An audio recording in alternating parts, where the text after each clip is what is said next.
ibadah tidak hanya berhenti sebatas kita telah menunaikan kewajiban.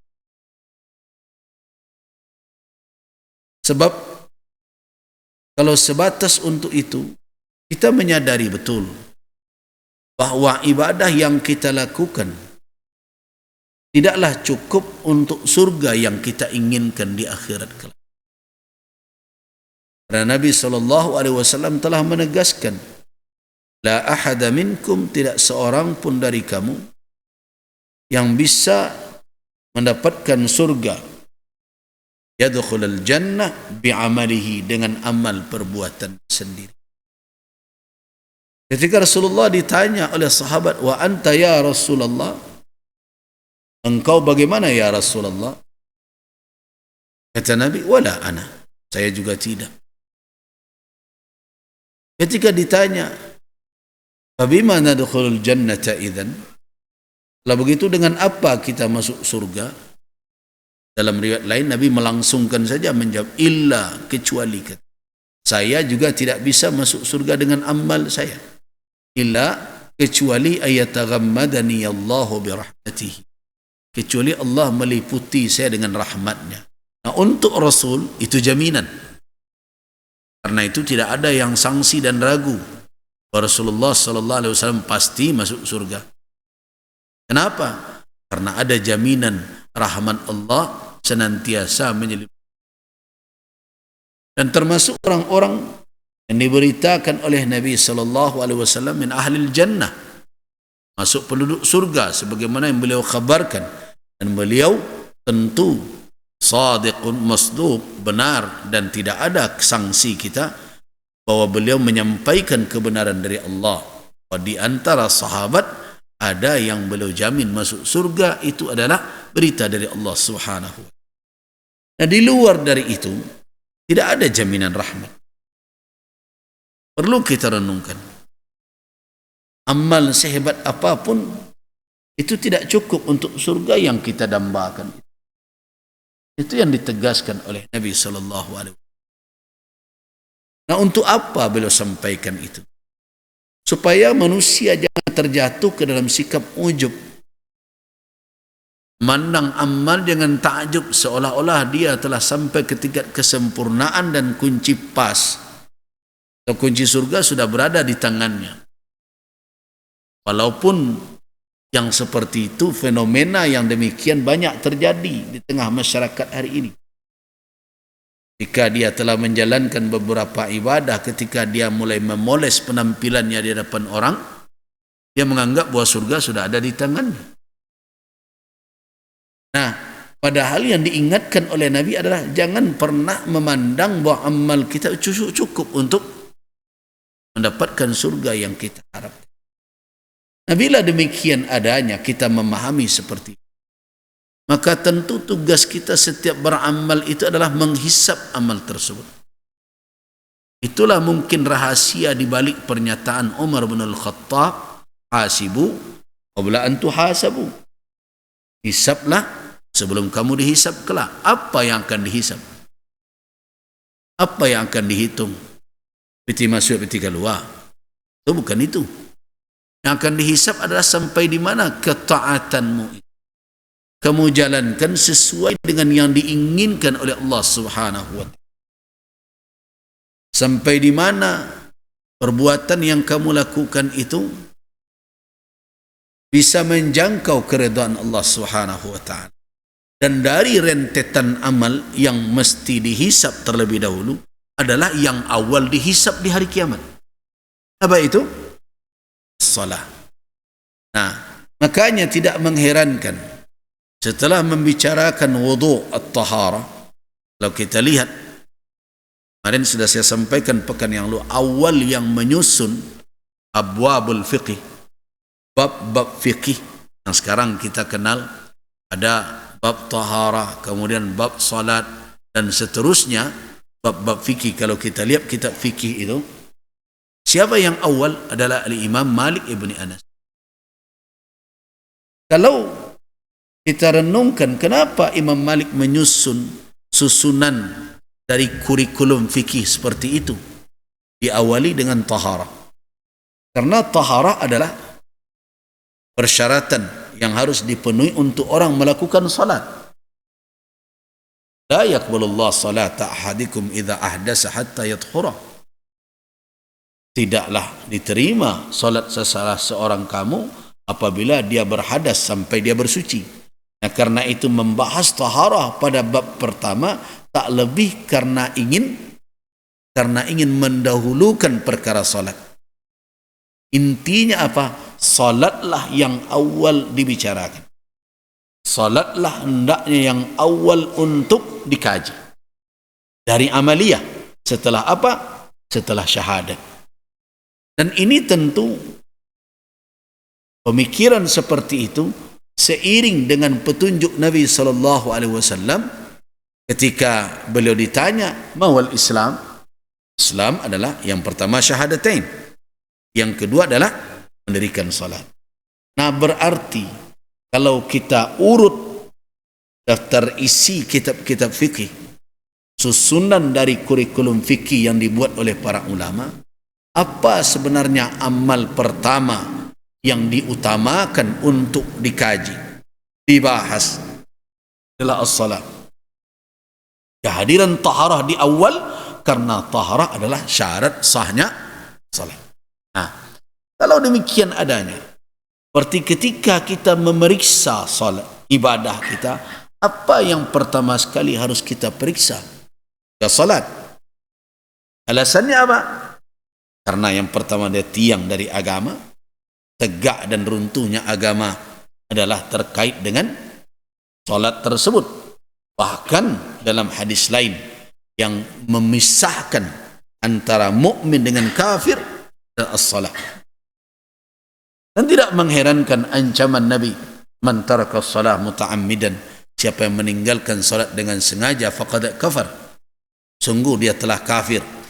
Walaupun nanti para ulama berbeda pendapat apakah makna kafir itu adalah kafir dalam makna khuruj anil millah, keluar dari agama ini, atau dia jatuh dalam keadaan fasik, kecuali kalau dia jahadah, itu mengingkarinya. Terlepas dari perbedaan itu, berarti perlunya untuk menghisap, untuk memeriksa salat itu penting.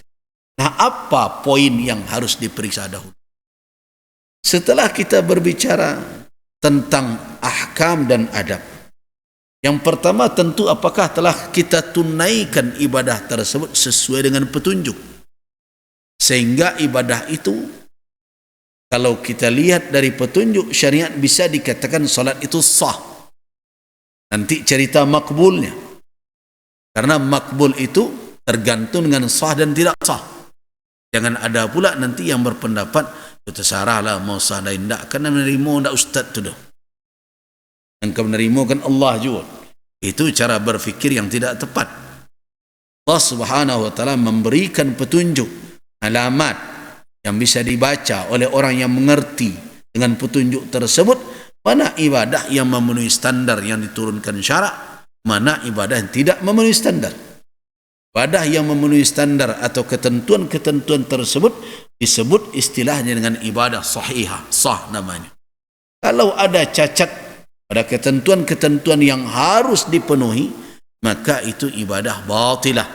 Kalau sudah dinyatakan batal, maka tidak ada hak kita lagi untuk mengatakan terserah Tuhanlah mau terima atau tidak. Kalau begitu cara berfikir berarti memperolok-olokkan Allah Subhanahu wa taala. Itu yang pertama, ahkam wa adab.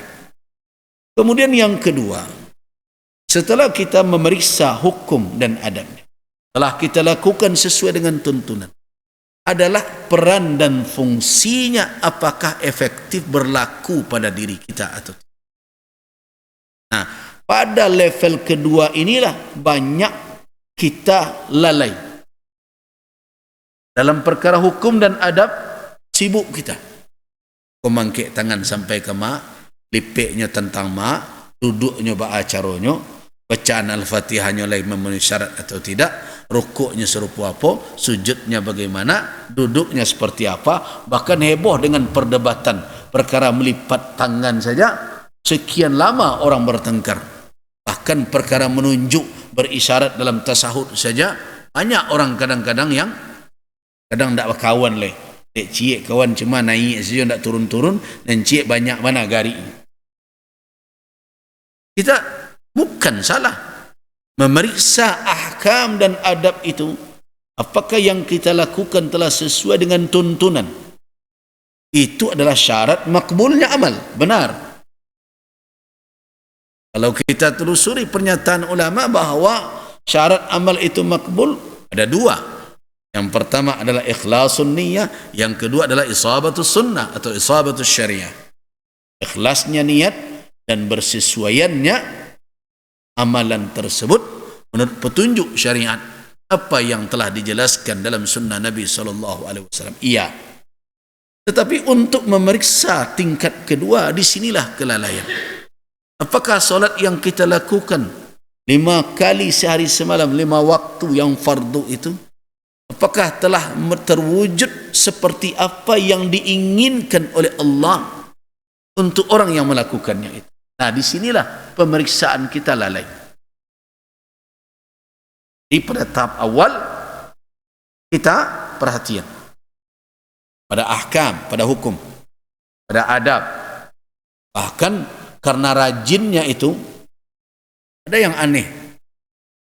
Karena rajin solat tarawih. Ada orang kini ko heboh ingin solat istisqa, solat minta hujan. Hujanlah turun. Tapi nya tarawih juga bakok tarawih hujanlah turun. Lama lo ndak cik itu teragak lah. Ada lo ko solat teragak bagi. Terjadi sekarang. Ada lo alasannya undanganlah terseraan. Padahal itu solat ada sabab. Sababnya adalah jadab. Sababnya adalah kekeringan. Orang tidak mendapatkan air yang dibutuhkan. Ya, ada hujan tak turun tapi air melimpah. Kan bisa saja terjadi itu. Itu di kampung-kampung kita yang di kaki gunung, hujan tak turun-turun. Tapi petani kadang juga. Kenapa? Karena di gunung hujan turun. Nah, kalau kondisinya seperti itu, belum memenuhi syarat untuk diadakan istisqa. Jadi istisqa itu bukan perkara kerana undanganlah terserak. Pak Bupati je Pak Wali ke hadir atau lalamu lo indak teragak pula awak, ndak itu alasan. Nah, jadi perkara ahkam dan adab kita sudah lakukan, bahkan ada yang berlebihan yang tidak ada sebabnya pun dilakukan. Ya sama dengan solat tahiyat masjid itu. Kalau tidak masuk masjid hanya sampai pintunya saja, tidak usah solat di situ. Perhatikan orang solat Id. Solat lapang kantin. Di bawah lapang kantinnya nyoba solat tahiyat masjid. Masjid mana nyo tahiyat kan tak tahu. Jadi tempat lari orang tiap pagi situ. Nah, ini orang bersemangat betul, ini jahil dengan ahkam. Tetapi itu mudah untuk diperbaiki. Diingatkan sekali orang tahu. Jika diingatkan itu tidak alasan orang berhenti. Tapi ada persoalan yang kedua yang terus saya ingatkan, yang hari ini kita kaji, bahwa kita tidak menghisap aspek yang kedua. Salat itu disyariatkan ada maqasid, ada tujuan.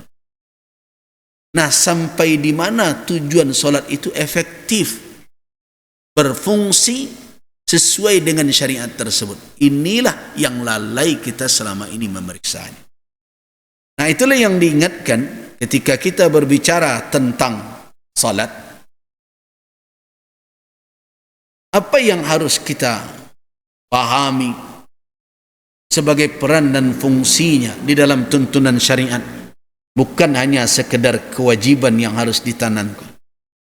Yang pertama adalah salat itu jelas memiliki fungsi untuk tathhirul qulub minadz dzunub. Itu jelas. Membersihkan kalbu insan dari dosa. Dari mana kita temukan itu? Perhatikan hadis yang diriwayatkan oleh Imam Al-Bukhari dan Al-Imam Muslim rahimahumullah.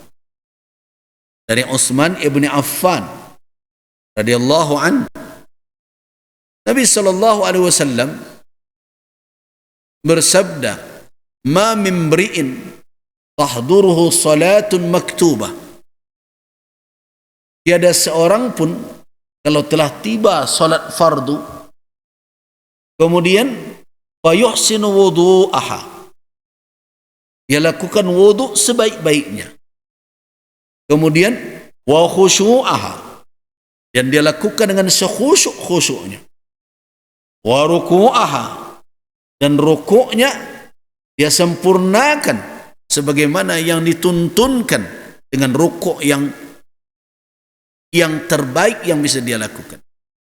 Illa kanat lahu kaffara. Kalau dia lakukan salat yang seperti itu, artinya apa? Dia berwudu dengan wudu terbaik. Dia lakukan kaifiatnya dengan kaifiat yang disuruh, sebagaimana yang dituntunkan dalam ahkam dan adabnya. Kemudian dia isi dengan penuh kekhusyukan, itu salat tersebut kafaratun lima, akan menjadi penghapus dosa yang sebelumnya, lima qablaha minadz dzunub. Ma lam ya'ti kabiratan, selama dia tidak melakukan dosa besar. Makanya ketika kita berbicara dulu tentang pengampunan itu didapat oleh seseorang tidak hanya dengan istighfar.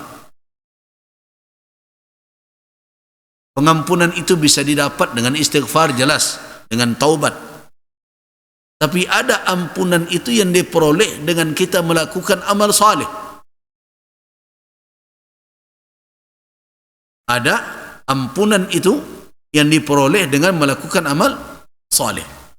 Bahkan ada kejahatan yang dilakukan dihapus dengan amal kebaikan yang mengiringinya. Dan ada populer hadis itu. Ittaqillah haitsuma kunta wa atbi'is sayyi'atal hasanata tamhuha wa khaliqin nas bi khuluqin hasan. Begitu. Taqillah, bertakwalah kepada Allah dimanapun kamu berada. Kemudian iringilah perbuatan buruk dengan perbuatan baik, tamhuha. Perbuatan baik itu akan menghapus yang buruk itu. Nah, itulah salah satu fungsi dari salat.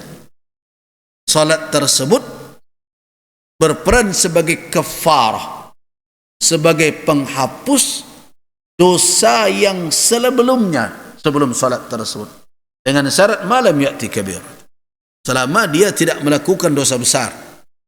Nah, ini adalah salah satu fungsi. Ini diperkuat dengan hadis lain. Kalau kita lihat juga di dalam hadis yang juga dari Utsman ibn Affan, jelasnya, man shalla rak'atain la yuhadditsu fihima nafsah ghufira lahu ma taqaddama min dhanbi. Siapa yang salat 2 rakaat, la yuhaddits, tidak ada dia berkeinginan dalam dirinya, ingat ya, tidak ada dia berbicara dengan dirinya untuk melakukan perbuatan selain salat.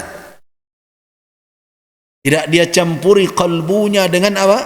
Dengan kesibukan lain. Ghufira lahu ma taqaddama min dhanbi.